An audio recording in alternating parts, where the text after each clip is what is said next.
আসসালামু আলাইকুম। আজকে আমরা খুবই মজার একটা কনসেপ্ট দেখবো। সেটা হচ্ছে, তোমরা জানো যে পৃথিবীতে আমাদের যা ওজন, চাঁদে গেলে এই ওজন 6 ভাগের 1 ভাগ হয়ে যায়। অর্থাৎ পৃথিবীতে আমাদের যে ওজন, সেই ওজনটা চাঁদে গিয়ে অনেকটাই কমে যায়।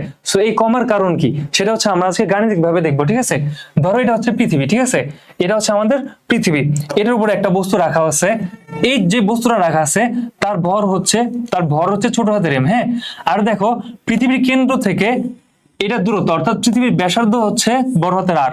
ঠিক আছে, আর পৃথিবীর যে ভর, সেটাকে আমরা নাম দিলাম বড় হাতের এম। ঠিক আছে, পৃথিবীর ভর হচ্ছে বড় হাতের এম। এখন বলো, এই যে ছোট বস্তুটা আর পৃথিবীর মধ্যকার একটা আকর্ষণ বল আছে না, এই আকর্ষণের বল আমরা কিভাবে বের করবো? আকর্ষণ বলের মানটা ওই যে নিউটনের সূত্র দিয়ে আমরা বের করতে পারবো। সেটা হচ্ছে এফ সমান G into M one into M two divide by R square, তাই না? তো জি ইন্টু এম মানে পৃথিবীর ভর ইন্টু বস্তুর ভর ডিভাইডেড বাই কত? ডিভাইড বাই হচ্ছে ব্যাসার্ধের স্কয়ার বা দূরত্বের স্কয়ার। এটা কি এই বস্তুর উপর, এই বস্তু আর পৃথিবীর মধ্যকার আকর্ষণ বল, এইটাই কি এই বস্তুটার ওজন। কারণ আমরা জানি কি পৃথিবীর কারণে যে আকর্ষণ বলটা একটা বস্তুর উপর প্রযুক্ত হয়, ওইটা হচ্ছে বস্তুটার ওজন। ঠিক আছে, আচ্ছা, সো এই এফ কে আমরা কি লিখতে পারি বলতো? এফ কে লিখতে পারি এই বস্তুটার ওজন, অর্থাৎ ডাব্লিউ। এখন দেখো, এই একই বস্তু যখন আমরা চাঁদে নিয়ে যাব তখন কি হবে? ধরো এটা হচ্ছে আমাদের চাঁদ। হ্যাঁ, আরো ছোট, পৃথিবীর তুলনায় চাঁদ কিন্তু অনেক ছোট, কিন্তু একটু বড় করে রাখতেছি, নাহলে হচ্ছে তোমার ভালো করে দেখবে না তোমরা। ধরলাম এই একই ছোট হাতের এম ভরের বস্তুটা চাঁদে নিয়ে আসছি। এখন দেখো, চাঁদের যে ব্যাসার্ধ, সেটা হচ্ছে পৃথিবীর ব্যাসার্ধের 4 ভাগের 1 ভাগ। বুঝতে পারছো? অর্থাৎ পৃথিবীর ব্যাসার্ধ যদি হয় বড় হাতের আর, চাঁদের ব্যাসার্ধ হবে আর ডিভাইডেড বাই 4, মানে হচ্ছে পৃথিবীর ব্যাসার্ধের 4 ভাগের 1 ভাগ। একই সাথে পৃথিবীর যে ভর, বুঝছো, পৃথিবীর যে ভর তার তুলনায় চাঁদের ভর হচ্ছে 81 ভাগের 1 ভাগ। বুঝতে পারছো? পৃথিবীর ভরের তুলনায় চাঁদের ভর হচ্ছে 81 ভাগের 1 ভাগ। তো পৃথিবীর ভর আমরা ধরছি কি এম, তাহলে চাঁদের ভর কত হবে বলতো? এম ডিভাইডেড বাই 81 না? দেখো, পৃথিবীর ভর যদি হয় এম, চাঁদের ভর হচ্ছে পৃথিবীর ভরের 81 ভাগের 1 ভাগ, অর্থাৎ এম ডিভাইডেড বাই 81। এখন দেখো, চাঁদের জন্য যদি এই বস্তুটার ওজনের সূত্র লিখি, দেখো ডাব্লিউ সমান কি হবে বলো?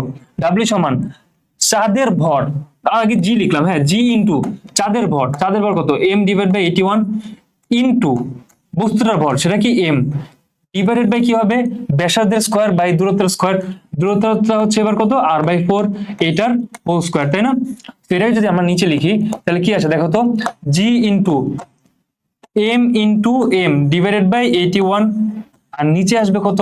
নিচে আসবে আর স্কয়ার ডিভাইডেড বাই 16, তাই না? এখন তোমরা জানো যে এই নিচে ভাগ থাকবে, সেটা উপরে যা গুণ হয়, তাই না? সো আমরা এটা কিভাবে লিখতে পারি? জি ইন্টু এম, হ্যাঁ, divided by R square into 16 divided by 81। বুঝতে পারছো?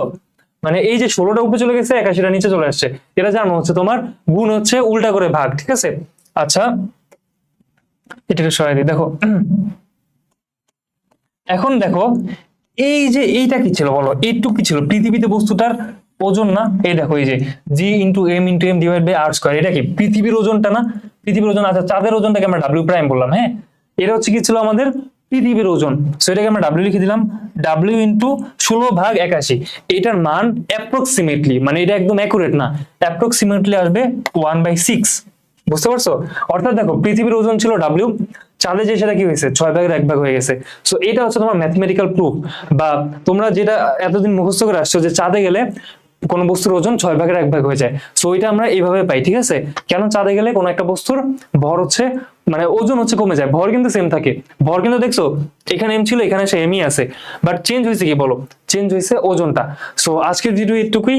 নেক্সট আরো এত সুন্দর সুন্দর ভিডিও পাইতে হলে তোমরা চ্যানেলটাকে সাবস্ক্রাইব করে রাখবা। আল্লাহ হাফেজ।